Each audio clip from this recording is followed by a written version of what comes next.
Katika kuyazungumza masuala ya mabadiliko ya tabia nchi kwa pakubwa zaidi na pia kwa kina, ili kuhakikisha kwamba zile data ambazo zinatolewa ni za kweli, za uhakika na ambazo zinaweza kueleweka na wale ambao wapo katika ngazi za chini kabisa kule mashinani. Hayo ndio baadhi ya mambo yamekuwa yakizungumzwa hapo katika takriban saa nzima, ambapo umuhimu wa kuwaleta karibu wanahabari katika kusukuma ajenda nzima ya mabadiliko ya tabia nchi hasa ni nini, vipi ambavyo wananchi wamekuwa wakifadhiliwa, ufadhili unaweza kupatikana kwa namna gani, na vipi ambavyo wananchi wanaweza kuelimishwa zaidi kupitia vyombo vya habari. Tuangazie masuala mengine, ambapo huku viongozi wa Afrika wakisubiriwa kuzungumza kwa kauli moja kupitia mkataba wa Nairobi Declaration utakaotoa msimamo wao kuhusu mabadiliko ya hali ya anga, sekta ya afya inasemekana kupuziliwa mbali kwenye kongamano hilo. Na kama anavyoarifu Gloria Milimu, Washikadau katika sekta ya afya ambao wamenyimwa nafasi katika meza majadiliano, anasema swala la afya linastahili kuwa kitovu cha majadiliano ya mabadiliko ya hali ya anga. Ni sharti swala la afya kuzingatiwa kwenye mazungumzo ya mabadiliko ya tabia nchi. Ndiyo kauli ya Washikadau katika sekta ya afya ambao wamelalama kufungiwa nje kwenye mazungumzo hayo muhimu ambayo yanaendelea kwenye kongamano la mabadiliko ya tabia nchi hapa jijini Nairobi. Licha ya 23% ya maradhi duniani kusemekana kuchangiwa na mabadiliko ya hali ya anga, na asilimia hii kuwa hata juu zaidi barani Afrika kwa 29%, mashirika ya afya yakiongozwa na Africa CDC yanasema kwamba sauti ya afya imenyamazishwa kwenye mazungumzo hayo, na hata washikadau muhimu kutoka sekta hiyo barani kutojumuishwa kwa vyovyote vile kutoa mchango wao kwenye mkataba huo ambao viongozi barani wanatarajiwa kuwasilisha kwenye kongamano la COP28.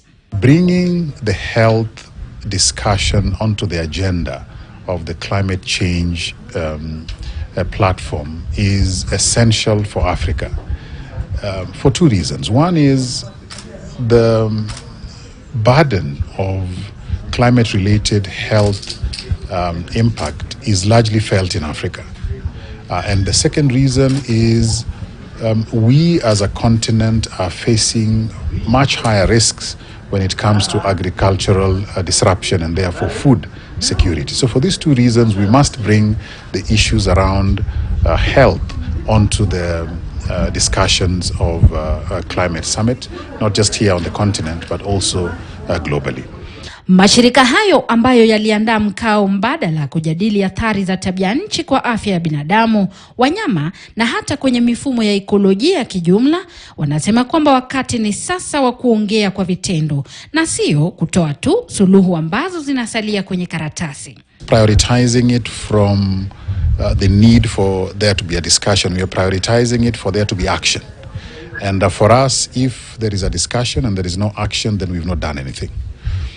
If there is action, then we have done something, which means that any discussion around financing for climate change, mitigation, prevention, etc., must include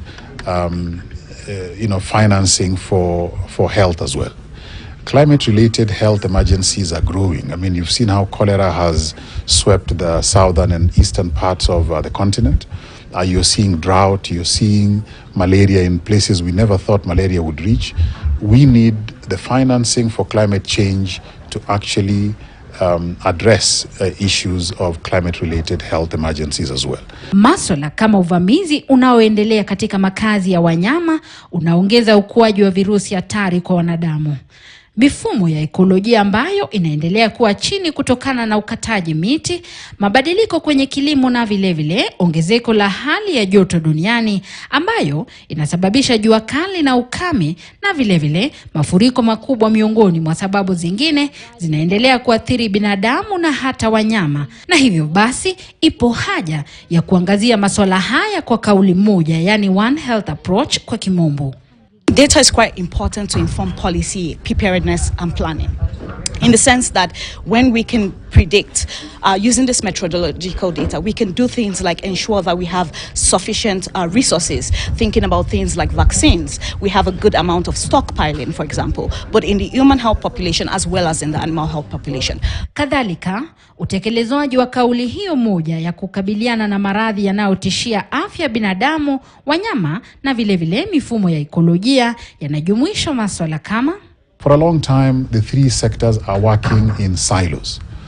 So bringing them together to work synergistically is a challenge, and we are working on that as Africa CDC. Second is financing. There are good ideas in all three different sectors, but there is no funding that comes with, well, the funding is not adequate to be able to address the good ideas that have been developed by the three sectors together. The third is policy. Na sasa viongozi wa bara la Afrika wanapojiandaa kuweka wazi mapendekezo yao kuhusu mabadiliko ya tabia nchi hapo kesho, kongamano la mabadiliko ya tabia nchi litakapokamilika rasmi kwa kutia sahihi mkataba wa Nairobi Declaration, kinachosalia ni kuona iwapo afya itapewa nafasi inayofaa kwenye mazungumzo hayo ya mabadiliko ya